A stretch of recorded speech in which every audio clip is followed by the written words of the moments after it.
Hi guys, welcome to Learn with W3Schools. My name is Dr. Zeeshan and today we're going to talk more about Java operators, what type of operators we have and how we use them in programming with respect to Java programming. We are using W3Schools website as a reference to learn about all these major topics. I just love using this website. It has amazing content and to the point precise for every basic developer. So you are a beginner, this is perfect course for you. So don't forget to subscribe, follow along, hit that bell icon so you receive the notifications for videos that are coming every day using this Java programming on the W3Schools website. So without further ado, let's begin Java programming and then learn how to use Java operators in our coding. Okay, so now let's talk more about Java's operators. Okay, so let's just close these old windows first very quickly so that I can avoid the clutter, cluck, cluck, cluck, cluck, cluck, cluck, and then coming back to Java operator now. So operators are basically used to perform various different operations on variables and values. Okay, so whenever we declare variables or when we have a direct values, we use operators to perform various different operations on those data type. Okay, so for example, when we used 100 plus 550, the plus operator is here known as an operator, right? So this is a plus operator that we use, and again, this is something that we have been using previously as well as this is equal to. This is also considered as an operator. This is what we known as assignment operator. Means when whatever is the outcome of this operation, the answer will be assigned to this variable.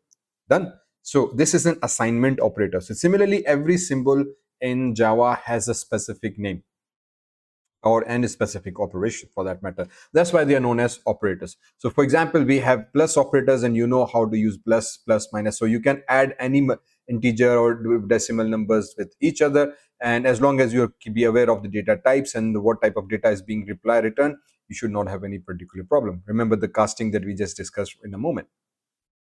Now, other than that, we have it in total various different types of operators. Okay, so from plus and equal to, there are other operators as well, which are known as arithmetic operators, assignment operators, logical operators, comparison operators, and then bitwise operators. These are all 5 different types of operators. So if you come into arithmetic operators, these are quite self-explanatory. We have plus, minus, multiply, divide, modulus, increment, and decrement operator. Now you all know what plus does, minus does, multiply does, divide does, and modulus does. In this case, the percentage sign is used for the modulus, which basically returns a division remainder. Okay, so that's self-explanatory. Increment and decrement operators you probably might not have used before if you are coming here in Java for the first time. Increment basically means that it adds a value of 1 to the variable. Okay, and decrement means it minuses value 1, always value 1 by an operator. So for example, if you click on try it now, we have integer x plus 5 and we write plus plus x. This basically means we have used an increment operator. And now when we print the value of 5, this x variable, instead of 5 we get 6 because we have add 1 here. This actually is translated into this form. So this xs plus actually becomes x is equals to x plus 1. Okay, this also known as sometimes as a shorthand operator as well. We use this word shorthand nowadays in programming as well, whereas few complex lines are simplified with one single line. So this is shorthand. This represents that take the value of x, add 1 to it, and then whatever is the answer, assign it back to x. Okay, so whatever is the value of x in this case is 5, add 1 to it, it becomes 6.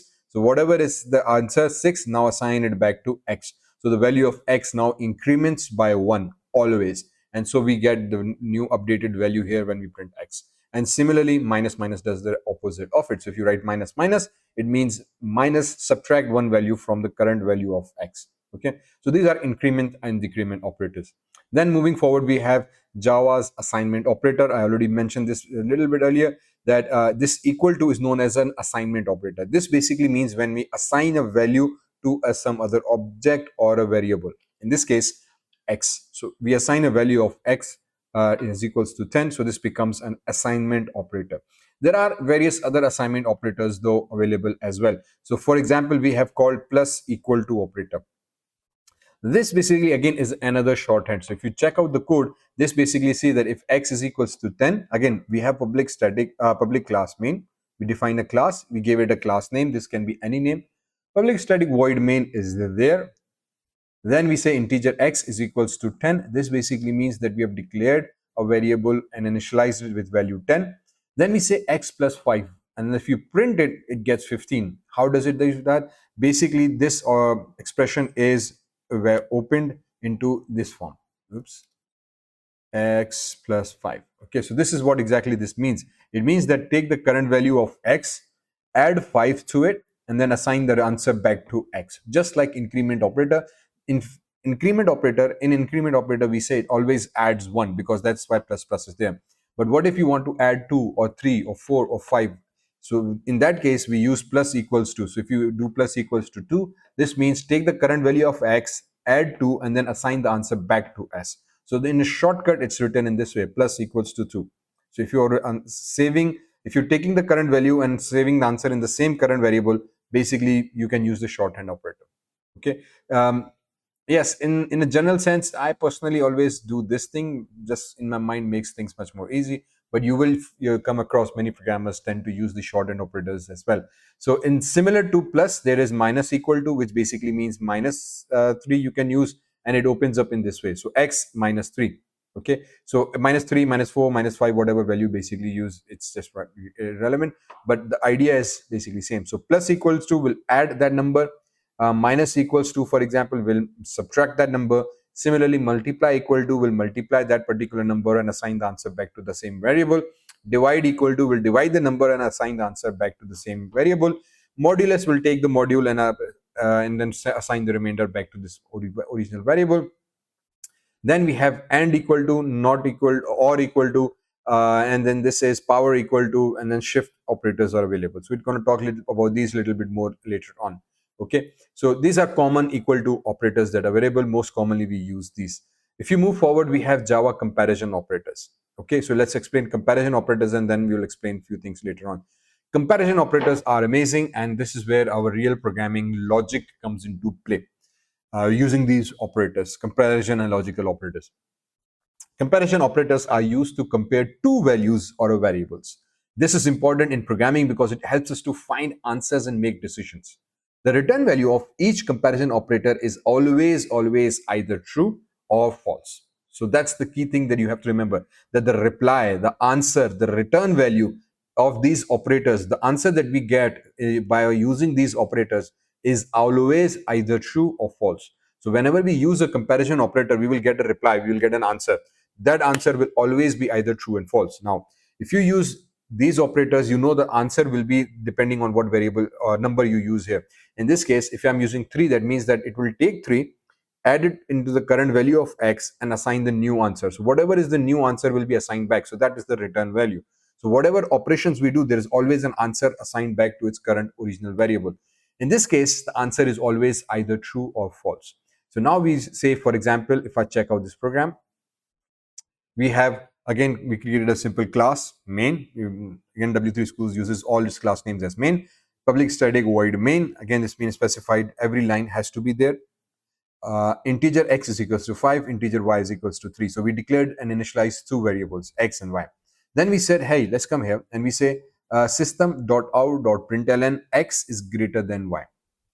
Now inside system.out.println, we wrote an expression of logical comparison. Okay, this expression basically identifies that is the value of x greater than the value of y. In this case, answer is true. Yeah. So for example, if I say this is supposed to be 13, now if I run the code, now answer will return to me false because the value of x is not greater than y, right? So the comparison here is being done is that I'm comparing the two variables. So whatever is the value inside these variables basically will be compared. So when we write the variable, it means that we're comparing the value inside these variables, and that comparison is done using these comparison operators. In this case, this particular symbol is represented with greater than sign. So this is known as a greater than sign. In this case, now its answer is returned to us false. So if you come here, there are various different comparison operators, okay, such as equal to. What equal to will do, it will always compare equal to, whether value of x is exactly equal to value of y, yes or no. Okay, so in this case, if I compare, the answer gives is true or false. In this case will be false because it's comparing that x is equal to y. And answer is false because x is 5 and y is 3. If I make both of them 5 and run the code again, now this will give me true because now it's saying, hey, x is equals, x has 5 and then y also has 5. So equal to will compare these two values one on one, and then say, yeah, these two are equal. So the answer gets true. Then we have something called not equal to. Again, this is an inverse of true. It says the values are not equal to y. So in the scenario, in the same code, if I go back and I can say, hey, the value of x and y are not equal to. So now we are comparing that these are not equal, right? So if I run the code, this will give me false, because yes, the values actually are equal. So this will say false, bro. This answer is equal. However, if I change it back to 3, or let's just say 25, run the code again. Now, since the values are not same and we have used not equal to, this gives us a true answer. Yep, these values are not true. So not equal to are used in various different scenarios. Other than these two, we have a greater than sign, less than sign, and then greater than equal to sign and less than equal to sign. Okay, so this is where these values are done. Now, what do we mean by greater than and less than equal to? So for example, if you use greater than sign, so if I come back here and we have used a greater than sign already, so if I run this code, it will say x is greater than y. The condition becomes false because x is 5 and 25 is bigger than that. If I say less than, again the angle brackets change in the direction. Now it means that this pointy is pointing xward, so this says that x is less than y. So these two lines, wherever they are pointing, means this is bigger value. So if I say run the code, this now will return true for me, because yes, x is actually less than y. Perfect. But now what happens if I change it back to 5 and 5? If I run the code, this will now return what? False. Exactly. Because in this case, x and 5 are equal and we are comparing less than. At the same time, if I make it greater than and run the code again, this will now give me again answer that yes, these two values are false, because again, they are equal. They are not greater or less. That's why we have additional greater than equal to symbol. This means that the value of x is greater and equal to y. Okay, if that is the case, then return the answer to me. So this will return true to me this time. Previously it was false, but because we have used this equal sign, so it will compare that, hey, is it bigger and equal to? Okay, so that's what greater than equal to means. Greater than or equal to symbol. So this sign is greater than, and then if you use equal to with the less than, that's all represented in that order. Okay, so these are what we call comparison operators. Now moving forward, we have something called logical operators. Don't worry, we will be using these in more depth when we come into if else and switch and loops, because these all operators are extensively used with the logic of if else and while and loop. And then we will do a couple of programs here to understand their concept and how these greater than less than symbols can be used more appropriately. Coming on to the logical operators. Now, these are very interesting things. Logical operators are basically operators that provide and that compare the relation between two expressions on two comparison operators. So, for example, in this case, you can see if I run the code again, yeah. So if I come back here, again, we have class main, block start, block close. Then we have public, static, void main, string arguments, array, and then we have this integer system variable has been created integer x, and then we say hello. Hang on, let's just bring it to new line. So system.out.println. Now note what has happened. Now we have two expressions, x greater than 3 and x less than 10. So what happens now is that we are using a comparison operator on both sides of an AND operator. So these logical operators, AND, OR, and NOT, they always work with two comparison operators, between two different comparison operators. So when you want to find a range or compare two different values with two different comparisons and want to make sure you get the right result, you use this AND operator to validate your results. So here we are saying that I want a value of x needs to be greater than 3 and the value of x is less than 10. Right? So now we are finding a range, or we are comparing the value between a range. Previously it was just greater than. If it's greater than, okay. But what happens if you need to find out, hey, is the value greater than 3 but less than 10? Right? So that's why this AND operator are used, so they can compare these two operators together. What AND, or the way AND operator works, is that it evaluates the expression and needs to make sure that both expressions are true. Only then it will return true. So for example, if I can say this value is 15, okay, if I run the code, this will give me false. AND operators always also give a result false. So they will evaluate both the sides and they will say, make sure that both are true, only then they will return true. So now we get false. What I mean by that is x is greater than 3. So if we take the value of x, it's 15. So technically this condition is true. X is indeed greater than 3. So this should be true. However, because we have said and we have used x less than 10, that means we need a value of x that is between 3 and 10. So if it is anything above 10, still this whole expression will give us false. Okay. At the same time, if I use the or operator, okay, if I click and run the or operator, same thing, same results, same values. Now I should get true. Why? Because or means it's up to you, right? It's like and needs both of these conditions to be true in order to be true, whereas or can skip this. So let's just create a simple truth table for that matter. Okay, so if I come back here,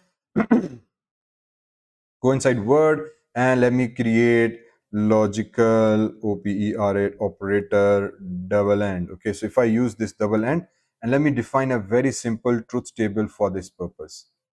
And then how it go here. So basically it says that this is like or expression exp1, and I can say exp2, and then and result. Okay, let's go for that. So for example, if the first expression is true and the second expression is true, the end will return what? Yeah, it will return true to us. However, because it works between two expressions, if the first expression is true but the second is false, this will become false, because and needs both expressions to be true. And will say, in this case, if this is expression 1 and this is expression 2 and between them is and, so and will say that I need both of these expressions to be true. If either one of them is false, it will consider this whole evaluation to be false. Okay, so that's what happening here. So if you come back here, this is what it's trying to say. If one is true, second one is false, I will make you false. That's as simple as I can put it. Okay, and then if you come here, if first one is false and the second one is true, again this will say false, because and needs both the conditions to be true.